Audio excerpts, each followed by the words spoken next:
PDIP misalnya bilang Jokowi pengkhianat, mengkhianati PDIP.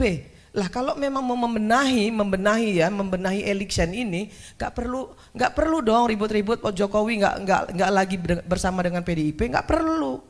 Cuek aja, PDIP juga bisa kok. Kan itu harusnya. Tapi kan PDIP ribut. Kenapa Jokowi minggat dari PDIP? Jangan juga PDIP mau ngomong bahwa yang salah itu semua Jokowi. Enggak, kita semua salah. Saya sebagai orang partai politik, saya sebagai salah satu pimpinan di Nasdem, saya bilang partai politik yang paling salah.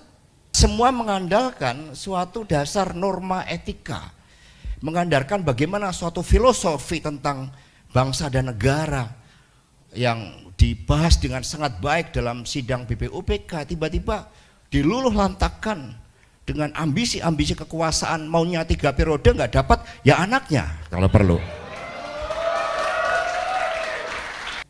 Yang mengendorse si Samsul siapa? Partai politik.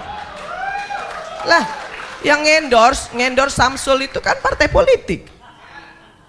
Bapaknya senang-senang aja di endorse. PDIP ini bagusnya jadi oposisi, dia bagus. Tapi ketika dia menang dia nggak bagus. Karena ketika dia menang dia diam seperti kura-kura. Tapi ketika dia kalah, baru dia menjadi betul-betul jadi wong cilik. Yang pertama, saya tidak ingin menyenangkan semua yang hadir di sini kalau saya bicara. Karena memang itu tipikal saya. Saya ingin memberikan solusi kepada adik-adik mahasiswa, anak-anakku semua, jangan terpengaruh dengan dirty food yang kemudian juga banyak diplesetkan menjadi dirty provokator. Ya. Jadi saya ingin menjelaskan satu hal. Siapa yang salah dalam carut marut politik kita hari ini? Siapa yang bersalah? Jokowi. Salah.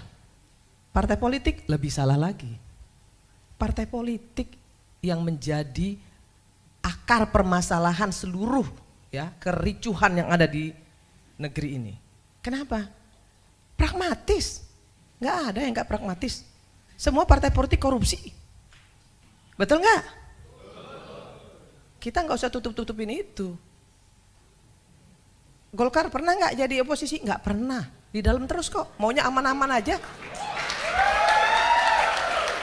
PDIP ini bagusnya jadi oposisi, dia bagus. Tapi ketika dia menang dia nggak bagus.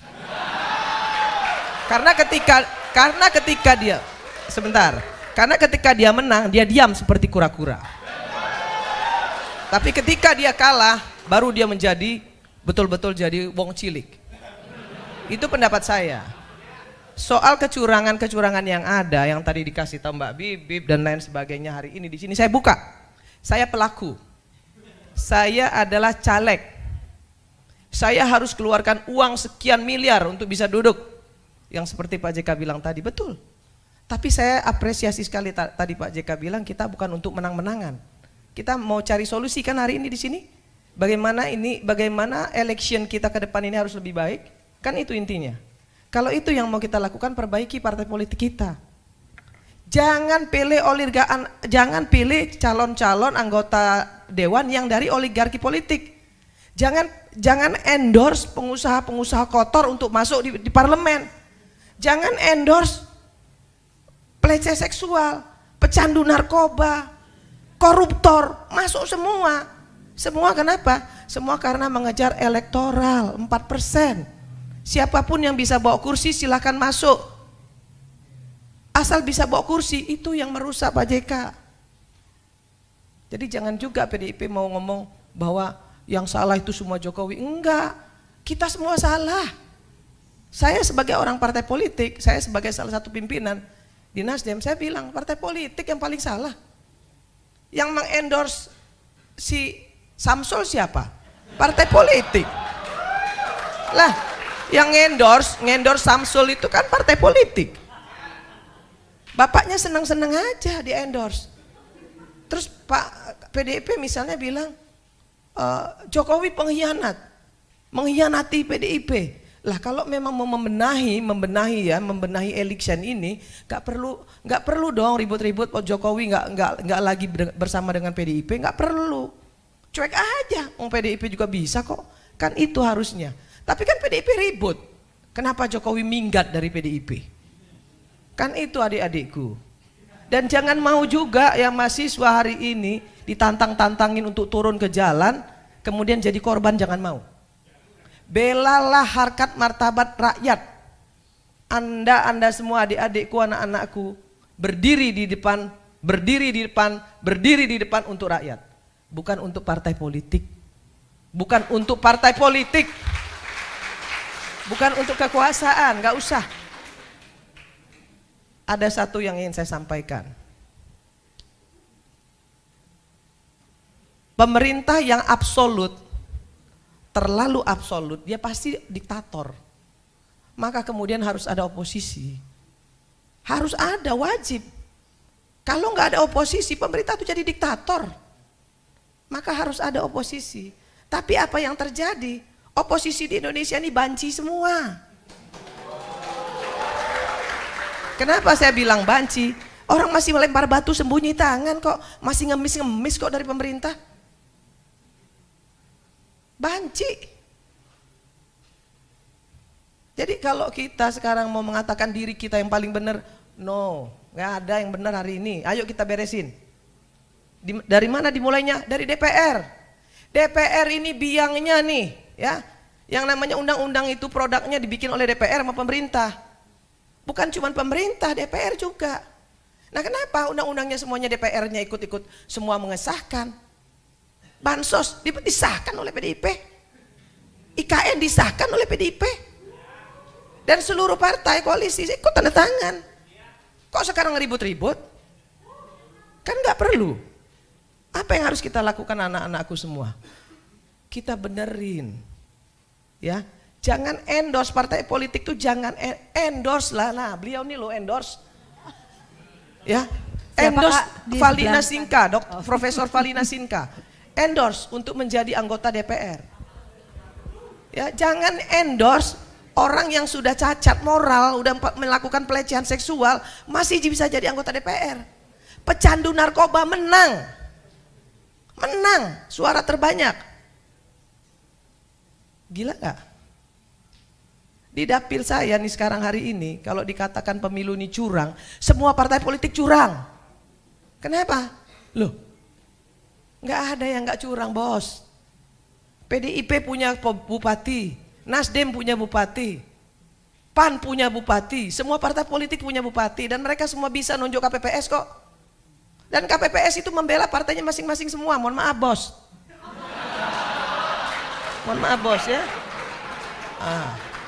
Semua itu fakta, anak-anakku, itu fakta, nak. Itu fakta. Semua KPPS, ya, itu ditunjuk oleh bupati, ditunjuk oleh camat.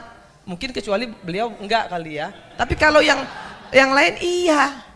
Maka kemudian yang dilakukan apa? Ya perintah bosnya, perintah yang nunjuknya. Tahu nggak sih kalau mau jadi komisioner KPU itu berapa bayarannya? Mahal. Sampai dengan 500 juta mau jadi komisioner kabupaten. Mau jadi KPPS berapa? Ada duitnya. Nah kalau semua itu seperti itu, terus kita mau ngomong, ya, mau ngomong pemerintah aja yang mau kita salahkan, nggak bisa, bos. Salah semua. Jokowi bisa sekuat ini, kenapa? Karena partai politiknya korup. Karena partai politiknya bisa disogok. Karena partai politiknya bisa dikuasai. Makanya jadi hebat. Coba kalau partai politiknya nggak pragmatis. Coba kalau partai politiknya nggak korup, nggak bakal bisa digenggam sama Jokowi. Siapa dia? Tapi apakah kita harus membenahi ini? Harus. Nggak boleh juga dia mentang-mentang. Nggak boleh juga dia semena-mena. Ini negara harus benar. Harus kita lawan juga. Tapi bersihin dulu dong partai politiknya. Kan gitu, Mbak. Partai politiknya benerin dulu. Ini Pak Golkar ada di kabinet. Sampai hari ini Nasdem juga belum keluar dari kabinet. PDIP nggak keluar dari kabinet. Ya kan? Terus ngomong, pemerintah salah, begini, begono, begini. Dia sendiri melakukan kesalahan. Saya ngomong begini saya berani kenapa? Ada satu Pak Jika yang saya ingin saya sampaikan dengan Bapak yang saya sangat hormati. Kalau di DPR itu Pak JK, kalau mau nyolong diem. Kalau nggak nyolong baru boleh ngomong. Gitu Pak JK. Di DPR itu saya mendapatkan istilah itu. Irma, kalau kamu kritis, kamu jangan nyolong. Tapi kalau kamu mau nyolong, kamu diem-diem aja. Jangan ngomong-ngomong. Jadi aja follower. Itu yang terjadi sekarang. Rusak parlemen kita ini. Bahkan ada di komisi 9 saya itu ada 52 anggota. Ada 1, 2, 3, 4 orang, 5 orang sampai 10 orang. Yang 1 tahun datang cuma 5 kali. Tapi kalau kunjungan ke luar negeri dia ikut. Kalau kunjungan kerja dia ikut ambil duit. Tapi nggak pernah datang. Partainya nggak memberikan punishment. Saya anggota saya nggak datang, saya potong anunya, representasinya saya potong. Serius. Teriak-teriak sama saya emang gue pikirin. Oh, saya bukan siapa-siapa Pak. Saya rakyat biasa. Saya ini bukan anak pejabat, anak orang miskin yang kebetulan saja diberi rezeki oleh Allah Subhanahu wa taala, kemudian saya bisa duduk dalam posisi ini. Saya takut nggak ngomong begini. Dulu waktu saya menjadi juru bicara Jokowi Ma'ruf, saya bilang kalau Prabowo menang saya hilang. Saya bicara itu di TV. Saya nggak takut. Saya nggak pernah diintimidasi tuh. Nggak pernah. Kenapa? Saya hanya takut sama Allah Subhanahu wa taala, dan ketika saya melakukan kesalahan, saya cuma takut itu. Nah, jadi kita semua di sini anak-anakku, terutama mahasiswa, jangan mau diprovokasi ya. Turun-turun ke jalan tanpa kejelasan jangan mau. Cari tahu dulu. Gak perlu. Gagah-gagahan tapi salah. Jangan deh. Jagalah negeri ini. Yang lebih penting adalah persatuan dan kesatuan bangsa kita ini gak boleh dipecah-pecah. Jangan ini oknum-oknum yang banyak ngomong hari ini, itu justru menghadap-hadapkan rakyat dengan rakyat dan menghadap-hadapkan rakyat dengan pemerintah. Itu yang terjadi. Akademisi kita banyak juga kok partisan. Nih banyak juga lah media yang partisan, yang berpihak. Bilang enggak, tai kucing. Tai kucing, saya tahu juga kok. Ya kan? Jadi nggak usah bilang paling benar diri kita sendiri, nggak usah. Hari ini ayo kita benerin sama-sama. Jokowi salah, banyak salahnya, ayo kita benerin. Partai politik salah, ayo kita benerin. Itu yang harus kita lakukan hari ini. Buka mata kita semualah. Jangan karena kita berpihak kemudian kita menyalahkan salah satu pihak, jangan. Kalau memang membenahi negeri ini, kalau memang negeri ini harus kita jaga, ayo kita jaga sama-sama.